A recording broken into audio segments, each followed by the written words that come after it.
Visual വളരെ സംശയം ജനിപ്പിക്കുന്ന രീതിയിലാണ്. ഇനി ഡൽഹിയിൽ ഇരുന്നുകൊണ്ട് എനിക്കത് മുഴുവൻ പരിശോധിക്കാൻ ഉണ്ടായ പരിമിതി കൊണ്ടാണോ എന്താണെന്ന് അറിയില്ല. അവൈലബിൾ ആയിട്ടുള്ള ആ ഒരു വീഡിയോ ക്ലിപ്പ് എന്ന് പറയുന്നത് ഈ ആരോപണം ഉയർത്തിയ വ്യക്തി മരണപ്പെട്ട ആളിൽ നിന്നും കുറച്ച് ദൂരം പാലിച്ചുകൊണ്ട് വളരെ വ്യക്തമായി ഒരു ഫോട്ടോഗ്രാഫറുടെ സ്കില്ലോടുകൂടി അയാളെ ആ ഫ്രെയിമിൽ ഉൾപ്പെടുത്തി ഏറ്റവും സുന്ദരമായ സെൽഫി എടുക്കുന്ന രീതിയിലുള്ള ആ ഒരു ശൈലിയോടുകൂടി അദ്ദേഹത്തിനെ അതിൽ പകർത്തുന്നുണ്ടായിരുന്നു. പിന്നീട് നാം കാണുന്നത് വളരെ പ്രോക്സിമേറ്റ് ആയിട്ടുള്ള ഒരു വിഷ്വലാണ്. അപ്പൊ ഈ ആദ്യത്തെ വിഷ്വലിൽ നിന്നും രണ്ടാമത്തെ വിഷ്വലിലേക്ക് എങ്ങനെ പോയി എന്ന് മാത്രമല്ല, അദ്ദേഹം ദൂരെ നിൽക്കുമ്പോൾ ഈ ക്യാമറ പിടിക്കുമ്പോൾ ഇദ്ദേഹം വളരെ വിദൂരമാണ്. ഒരു തരത്തിലും അവർക്ക് ചിന്തിക്കാൻ കഴിയില്ല ഇദ്ദേഹവുമായിട്ടൊരു ശാരീരികമായ ഒരു സ്പർശനം ഉണ്ടാകും എന്ന് ചിന്തിക്കാൻ കഴിയാത്തപ്പോൾ അവരങ്ങനെ വീഡിയോ അത്തരത്തിൽ ബോധപൂർവം എടുത്തിട്ടുണ്ടെങ്കിൽ ഇതെന്തിന്റെ ഉദ്ദേശമായിരിക്കാം? ഇത് കെണി വെച്ച് പിടിക്കുകയായിരുന്നില്ല. അദ്ദേഹം കുറ്റക്കാരനാണ് എന്ന് ദ്യോതിപ്പിക്കുന്ന ഒരു ചർച്ചയ്ക്കും സാധ്യതയില്ല എന്ന് പറയാൻ കാര്യം അവൈലബിൾ ആയിട്ടുള്ള വിഷ്വൽസ് ഒന്നും തന്നെ അത് സൂചിപ്പിക്കുന്നില്ല. മൂവ് ചെയ്യുന്ന വാഹനത്തിൽ ഏറ്റവും അവസാനം ഇവർ കുറ്റം ചാർത്താൻ ശ്രമിച്ചിരിക്കുന്ന ആ ഭാഗം പരിശോധിച്ചു കഴിഞ്ഞാൽ മൂവ് ചെയ്യുന്ന വാഹനത്തിൽ അദ്ദേഹത്തിൻ്റെ കരം പാസീവായിട്ട് സ്പർശിക്കപ്പെടുക മാത്രമാണ് ചെയ്യുന്നത്. ആക്റ്റീവായിട്ട് ഇത്തരത്തിലുള്ള കുൽസിത പ്രവർത്തനങ്ങളിൽ ഏർപ്പെടുന്ന ആൾക്കാരുണ്ട്. അങ്ങനെയുള്ള ഒഫൻഡേഴ്സിനെ ഒന്നും തന്നെ നമുക്ക് ന്യായീകരിക്കുവാൻ കഴിയില്ല. അദ്ദേഹത്തിൻ്റെ കരം മറ്റെന്തോ മൊബൈൽ ഫോണോ ബാഗോ മറ്റെന്തിലോ അദ്ദേഹത്തിൻ്റെ കരം എൻഗേജ് ചെയ്യുമ്പോഴാണ് ഈ മുട്ട് വെച്ച് ശരീരത്ത് സ്പർശിക്കപ്പെടുകയുണ്ടായത്. അപ്പം ഞാൻ ആദ്യമേ ഇതൊന്ന് പറഞ്ഞുകൊള്ളട്ടെ, കാരണം നമ്മുടെ ചർച്ച ഇവിടെ ആരോപണം ഉയർത്തിയ വ്യക്തി വിശാല ഹൃദയയായി ഇതെല്ലാം ക്ഷമിച്ചിരിക്കണമായിരുന്നുവെന്നോ അങ്ങനെയൊന്നും നാം പറയുന്നത് മരണപ്പെട്ട ആളോട് ചെയ്യുന്ന ഒരു സൂചന പോലും വലിയൊരു ക്രൂരതയാണ്. പിന്നെ ശ്രീ രാഹുൽ ഈശ്വറിൽ നിന്നും കുറച്ച് വ്യത്യസ്തമായിട്ടാണ് എൻ്റെ കാഴ്ചപ്പാട്. ഇവിടെ ഇത് അടിസ്ഥാനപരമായിട്ടൊരു മനുഷ്യാവകാശ വിഷയമാണ്. ഇത് പരിഗണിക്കുമ്പോൾ അങ്ങനെ തന്നെയാണ് കാണേണ്ടത്. കാരണം മനുഷ്യാവകാശം എന്ന് പറയുമ്പോൾ അവിടെ സ്ത്രീയും പുരുഷനും ഒന്നുമില്ല. മനുഷ്യാവകാശ കമ്മീഷൻ വളരെ ത്വരിതമായിട്ട് നടപടിയെടുത്തിട്ടുണ്ട്. മനുഷ്യാവകാശ commission judicial member Shri Baijunath ഉത്തരവിറക്കി DGPയോട് ഈ വിഷയം റിപ്പോർട്ട് ചെയ്യുവാൻ. അതിൻ്റെ ഭാഗമായിട്ട് സ്വമേധയാ കേസും എടുത്തു. അപ്പോൾ ഇത് മനുഷ്യാവകാശ കമ്മീഷന് പൂർണ്ണമായിട്ടും ബോധ്യമായിട്ടുണ്ട് ഇത് സ്ത്രീ വിഷയമോ പുരുഷ വിഷയമോ അല്ല, അടിസ്ഥാനപരമായിട്ട് ഇത് മനുഷ്യാവകാശ വിഷയമാണ്.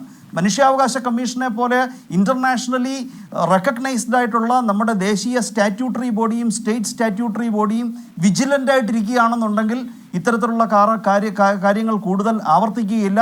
ആ തലത്തിലാണ് ഇത് പരിഗണിക്കപ്പെടേണ്ടതായിട്ടുള്ളത്. പിന്നെ ഞാൻ വളരെ നമുക്ക് യുക്തിരഹിതമെന്ന് തോന്നുന്ന നിരവധി വാദങ്ങൾ കേൾക്കുകയുണ്ടായി. പോലീസിന് പരാതിപ്പെടുകയാണെങ്കിൽ പിന്നെ കോടതിയിൽ പോയി വക്കീലിൻ്റെ ക്രോസ് വിസ്താരത്തിന് മറുപടി കൊടുക്കുവാൻ ഈ ഇര നിർബന്ധിക്കപ്പെടുമായിരുന്നു. ഇവിടെ ഒരു സെക്ഷൽ ഒഫൻസ് കേസിലെ അതിജീവിതയ്ക്കെതിരെ സമൂഹ മാധ്യമങ്ങളിൽ എന്തെങ്കിലും കമൻ്റ് ഇട്ട് കഴിഞ്ഞാൽ ആ വ്യക്തിക്കെതിരെ നടപടി സ്വീകരിക്കും, അല്ലേ? നിയമ നടപടി സ്വീകരിക്കും. ആ നടപടി സ്വീകരിക്കരുത്, പകരം ഈ അതിജീവിത അല്ലെങ്കിൽ പരാതിക്കാരി സമൂഹ മാധ്യമങ്ങളിലൂടെ തിരിച്ച് പ്രതികരിച്ചാൽ മാത്രം മതി എന്നൊരു കാഴ്ചപ്പാട് ഇവർക്കാർക്കും ഇല്ലല്ലോ. എന്തുകൊണ്ടാണ് ഇവർ ഈ നിയമ സംവിധാനത്തിനെ തള്ളിപ്പറയുന്നത്? നിയമ സംവിധാനത്തിനെ തള്ളിപ്പറയുന്നത് ഈ ഒരു സാഹചര്യത്തിൽ അത് അത് ഫെമിനിസം എന്ന് പറയാൻ കഴിയില്ല. പലപ്പോഴും ശ്രീ രാഹുൽ ഈശ്വർ പരാമർശിച്ച് കണ്ടിട്ടുണ്ട് ഫെമിനിച്ചി എന്ന് പറയുന്ന ഒരു പ്രയോഗം. എനിക്ക് വ്യക്തിപരമായി അതിനോട് വിയോജിപ്പുണ്ടെങ്കിലും പലപ്പോഴും ഐഡിയോളജിക്കലി ന്യായീകരിക്കാൻ കഴിയാതെ ഇത്തരത്തിലുള്ള ക്രൂരതകളെ ജസ്റ്റിഫൈ ചെയ്യാൻ കഴിയുന്ന കാറ്റഗറിയിൽപ്പെട്ട ആൾക്കാരെ അങ്ങനെ മാത്രമേ പറയുവാൻ കഴിയൂ. അവിടെ ബസ്സിലെ conductor he's a one who is authorised to interfere. കണ്ടക്ടറിനെ അറിയിക്കാതെ അവിടുത്തെ സിവിൽ സൊസൈറ്റിയിൽ അവിടെ സഹയാത്രികരായിട്ട് നിൽക്കുന്ന ആൾക്കാരെ ആരുടെയും ഇവരുടെ ശ്രദ്ധയിൽ കൊണ്ടുവരാതെ പോലീസിനെ ഡയൽ ചെയ്യാൻ ഫോണിൽ ഫോട്ടോയും വീഡിയോയും പിടിക്കാൻ കഴിയുമെങ്കിൽ പോലീസിനെ ഡയൽ ചെയ്യാൻ അറിയാത്ത വ്യക്തിയൊന്നും അല്ലല്ലോ. അപ്പോൾ പോലീസിനെ അറിയിക്കാതെ ഇത്തരത്തിൽ ആ വ്യക്തി പോലും കുറ്റാരോപിതനാകാൻ പോകുന്ന വ്യക്തി പോലും അറിയാതെ അത് പിന്നീട് അത് പബ്ലിഷ് ചെയ്യുക എന്ന് പറയുമ്പോൾ വ്യക്തമായിട്ടും ആ വ്യക്തിയെ അപകീർത്തിപ്പെടുത്തി അവസാനിപ്പിക്കുക എന്ന ഒരേ ഒരു ഉദ്ദേശത്തോടു കൂടിയായിരുന്നു. അവർക്കിവിടെ റിലീഫായിരുന്നില്ല വേണ്ടിയിരുന്നത്. അവർക്കവിടെ റിലീഫായിരുന്നുവെങ്കിൽ അവരവിടെ പ്രതികരിക്കുമായിരുന്നു, നിയമ സംവിധാനത്തിലേക്ക് പോകുമായിരുന്നു. പോലീസിന് പരാതി കൊടുത്താൽ ഓരോ കേസിലും കോടതിയിൽ കൂട്ടിക്കയറി നിർത്തി ക്രോസ് എക്സാമിനേഷന് വിധേയരാകുമെന്ന് ആരാണ് പറയുന്നത്? അങ്ങനെയൊന്നുമില്ല. ഒരു ക്രമസമാധാന പ്രശ്നം ഉണ്ടായിക്കഴിഞ്ഞാൽ ഒരു സ്ത്രീയുടെ സുരക്ഷിതത്വത്തിന് ഏതെങ്കിലും തരത്തിൽ ഭീഷണി ഉണ്ടാകുകയാണെങ്കിൽ പോലീസിനെ അറിയിച്ചു കഴിഞ്ഞാൽ പോലീസ് അലേർട്ടാണ് കേരളത്തിലെ. എനിക്ക് തോന്നുന്നില്ല, പല പരിമിതികളുണ്ടെങ്കിലും ഇങ്ങനെയുള്ള വിഷയങ്ങളിൽ പോലീസ് പുറംതിരിഞ്ഞ് നിൽക്കുന്ന ഒരു അനുഭവം ഞാൻ കേട്ടിട്ടില്ല. പോലീസ് വന്നു കഴിഞ്ഞു കഴിഞ്ഞാൽ അതിൻ്റെ സത്യാവസ്ഥ ചെയ്യുകയും ആ സത്യാവസ്ഥ ആരും പരിശോധിക്കുന്നതിനകത്ത് അവർക്കാർക്കും താല്പര്യമില്ല. എന്ന് മാത്രമല്ല, ഇവിടെ ഒരു വ്യക്തിയുടെ സബ്ജക്റ്റീവായിട്ടുള്ള എക്സ്പീരിയൻസ് ആണ് പറയുന്നത്. വളരെ കെയർഫുള്ളി ക്യാപ്ചർ ചെയ്തിട്ടുള്ള ഒരു വിഷ്വലിൻ്റെ അടിസ്ഥാനത്തിൽ ഒരാരോപണം, അവർക്ക് സബ്ജക്റ്റീവായിട്ട് തോന്നിയ ആരോപണം അവിടെ ഉന്നയിക്കുകയാണ് ചെയ്യുന്നത്.